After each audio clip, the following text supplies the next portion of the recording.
Pelajaran Bahasa Indonesia. Apa yang terlintas di pikiranmu saat nama pelajaran itu muncul? Kadang banyak orang sudah pusing duluan. Ini banyak banget bacaannya.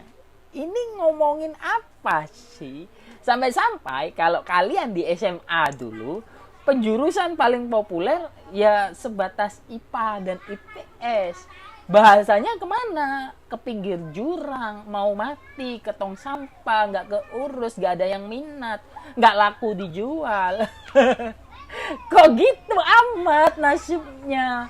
Padahal hari ini atau sepanjang peradaban, semua penggerak utamanya pasti melibatkan peran dan fungsi kegunaan ilmu kebahasaan. Jadi kok bisa jurusan bahasa di SMA kurang begitu populer, atau di jenjang-jenjang dasar kok kayak sepi peminatnya? Dosa apa sih bahasa ini? Simak baik-baik.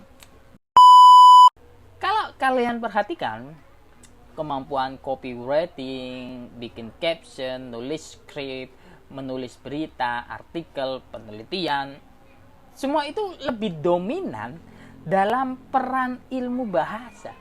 Justru ilmu bahasa berperan sangat penting dalam perantara keilmuan dengan pembacanya atau target usernya. Bagaimana agar pesannya tersampaikan, terstruktur, logis, dan tidak ambigu, dapat diterima, dapat dipahami. Sense tidak seberapa bekerja dalam hal ini. Justru mekanisme bahasa yang mengambil alih. Bahkan kalau kalian perhatikan lebih jauh, setiap penulis atau pembicara yang profesional handal, mereka menguasai ilmunya itu nggak seberapa banyak. Dikit-dikit, tapi mereka menguasai komunikasi berbahasanya cukup powerful. Sehingga mampu mempengaruhi, mampu menjadikan orang paham, mampu membuat orang-orang terpersuasif. Hitler bisa sebegitu dikdaya, bengis, bukan karena nggak bisa mati dan kebal terhadap senjata, melainkan memanfaatkan peran bahasa untuk mempropaganda. Sampai di level itu peran bahasa. Jagat digital hari ini, apalagi. Saya berani katakan bahasa adalah bahan bakar utamanya, teman-teman. Yang menggerakkan media sosial itu bukan sainsnya, bukan media sosialnya, bukan aplikasi-aplikasinya. Peran sains aplikasi-aplikasi pada titik ini sebatas wadah saja. Dia kayak semacam atribut tanpa jiwa kalau nggak ada bahasa itu. Atau kendaraan, kalau ingin sederhana memahaminya. Bahan bakarnya tetap bensin. Ya bensin inilah bahasa itu. Tidak bermaksud menjadikan bahasa superior atau diskriminatif, atau mendominasi, atau mencoba melebih-lebihkan ilmu bahasa. Tapi kendaraan tanpa bensin, bisa kalian bayangkan, ya nggak jalan. Nggak berfungsi sebagai tujuan kehadirannya. Ada ya ada, tapi dia tidak mampu mengoptimalkan yang seharusnya dia bisa lakukan. Itulah hal atau sesuatu jika tidak menggunakan bahasa.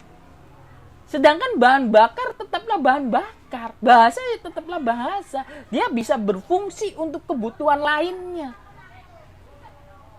Tidak sebatas peruntukan untuk kendaraan saja. Dia bisa untuk yang lain-lainnya peran bahasa itu. Jadi sangat-sangat fundamental. Ini menarik untuk disimak bahwa belajar bahasa berarti belajar soal modal besar dalam hidup. Saya tekankan sekali lagi bahwa belajar bahasa berarti belajar soal modal besar dalam hidup. Ada pepatah mengatakan orang baik karena bahasa, orang buruk karena bahasa, orang hidup punya tata bahasa. Tapi persoalannya, mengapa modal besar dan mendasar dalam kehidupan ini tidak begitu dominan dan laku di sektor pendidikan? Ini yang kayaknya jarang orang bahas dan wajib guru bahasa jawab dan uraikan. Ada apa hal yang seharusnya besar, mendasar, dan benar-benar fundamental, kok sampai sepi peminat? Belajar bahasa Indonesia itu loh kok kayak nggak ada gairahnya. Ini mengapa sampai-sampai jurusan bahasa itu tersisihkan anak tiri di kasta-kasta terakhir setelah IPA, IPS, dan lain-lainnya? Itu mengapa? Gampang sekali pelatihan AI, teknologi lainnya, aplikasi lainnya, desain dan sebagainya. Laku keras. Tapi lupa, tetap kebutuhan, butuhnya kemampuan berbahasa yang baik dan bisa mengoptimalkannya. Sekalipun desain, peran bahasa sangat utama. Bagaimana menyampaikan pesan biar selaras, enak dibaca antar simbol-simbolnya. Lalu menulis caption, bagaimana agar orang nggak bosen membacanya dan tertarik. Pelatihan copywriting, blog, script, semua adalah ilmu kebahasaan.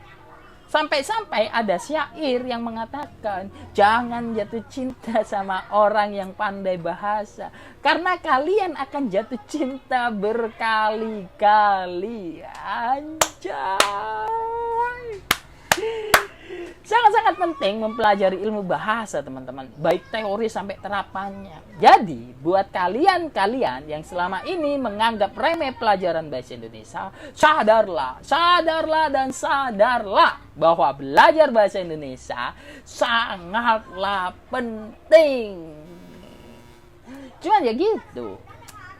Ini catatan keras bagi guru bahasa Indonesia dan orang yang membuat silabus dan kurikulum pelajaran bahasa Indonesia. Saya sarankan jangan dibuat kaku-kaku. Bahasa Indonesia pelajarannya jangan terlalu kaku, nggak bisa gerak. Terlalu dikotomi terkotak-kotak. Rasanya kurang tepat jika kita sibuk lebih mengajarkan koreksi ejaan, kata baku tidak baku, menghafalkan struktur, baca puisi, dan sejenisnya. Pelajaran bahasa Indonesia harus cair, fleksibel, dan adaptif pada apapun. Orientasinya harus diubah. Kan tadi sudah sama-sama tahu bahasa adalah bahan bakar. Itu yang harusnya dipikirkan guru bahasa Indonesia agar tidak terjebak pada doktrin kekakuan dalam ilmu bahasa. Apalagi ini untuk orientasi pendidikan dasar dan menengah. Pelajaran bahasa Indonesia harus mampu menjadi jembatan untuk kebutuhan ilmu lainnya.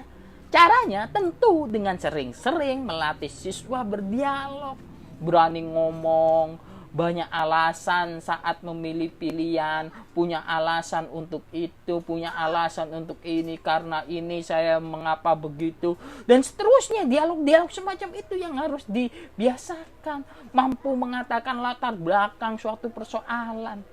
Gak usah yang muluk-muluk, harus kritis, bisa menggulingkan negara lewat orasi, bikin kalimat yang panjang-panjang. Buat apa?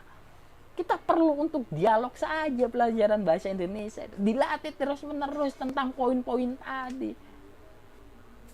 Tapi coba ajak siswa sering-sering dialog itu terus-terusan. Tanya alasan, latar belakang, dan poin-poin yang mereka punya. Dilatih terus untuk itu. Bukan sibuk tanya ide pokok paragraf ini, gagasan utama, dan sebagainya. Itu yang lebih mirip pelajaran rumus ilmu sosial ketimbang peran kebahasaan. Akhirnya siswa menghafal. Oh, ide pokok itu yang di sini. Oh, kesimpulan itu nanti yang ada di sini. Dia hanya menghafal aja, nebak-nebak strukturnya. Bukan tentang dialog itu sendiri. Jadi itu saya rasa alasan mengapa kalian wajib mulai suka pelajaran bahasa Indonesia. Karena kalau mau berhasil dan sukses di kancah permedsosan jagat digital hari ini, jualah dan kuasailah ilmu bahasa. Karena bahan bakarnya akan terus dicari dan laku. Mungkin sampai kiamat begitu. Mungkin. Terima kasih.